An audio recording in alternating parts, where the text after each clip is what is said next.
Hey guys, it's Daddyy from ModaMob, and I'm sitting here with the lovely Melissa, and today we're just going to go over a couple of key points with her makeup and see how I can be of help in her daily makeup routine.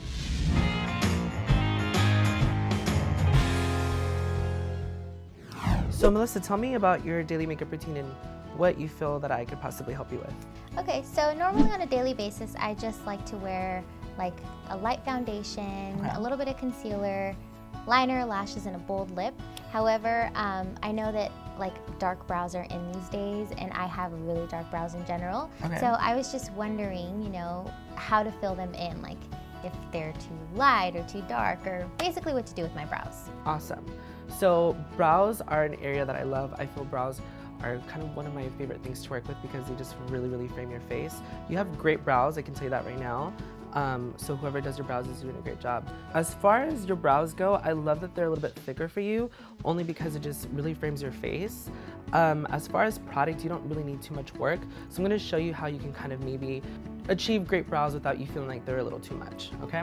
So I always like to start off with like a spoolie, something like this. So I'm just gonna comb through your brow. And especially being that your hair is a little bit thicker, you really want to comb through first just to kind of lay them out nice and flat and get them kind of just like nice and situated and in place. Almost like you're brushing your hair, but it's your brows. What I can tell with your brows is some parts are thicker than others, and I can tell like going out here towards the outer part of the brow, it's a little bit more thinner. So you don't necessarily need to apply product throughout your whole entire brow. I don't want you to feel like that's what you have to do, but there's key areas where you probably want to apply a little bit more product. So I'm just going to take an angle brush, and I'm going to take this brow palette. The key thing is to definitely start with a lighter color and build your way up. So don't just automatically gravitate towards something dark because you feel like you have dark hair. Stay away from black. That's the key rule. No black in the brows. I'm going to start off with something like this, like a soft brown, just like that. And I'm just picking it up on my angle brush. And what you want to do, again, your hair is a lot thicker in this area here, a little bit thinner here. So I'm just going to apply a little bit of product just right out in here where you kind of just need to fill it in just a little bit more. And what this is going to do for you, it's just going to give you more of that shape. You have a great shape already. It's just going to kind of define the shape a little bit for you. And then a cool little trick too is when you're applying product in your brows, if you feel like it's getting too dark, you can take your spoolie and run through it, and it'll kind of lighten them for you.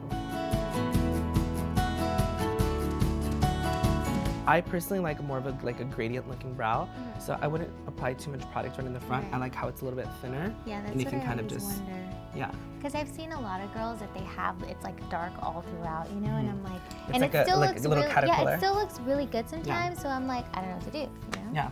Well, the thing about it is too, you want to balance your makeup, and I love that you have a bright lip on because it's like the focus for me. So you don't want to do too much of a brow when you have such a bold lip, because then it's just going to kind of, they're like battling for attention. You get what I'm saying? So I think just a little bit of brow powder just on the outer parts of your brows, and I think you're good.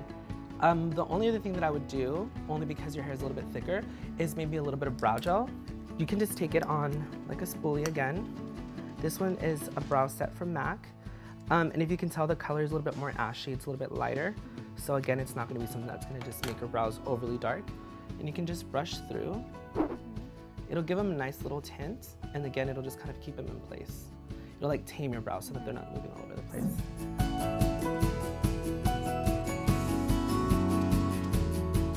And other than that, I think your brows look great. Do you want to look at them and tell me what you think? Can I? Oh yeah, I see what you did. And you see how it has a little bit of a tint?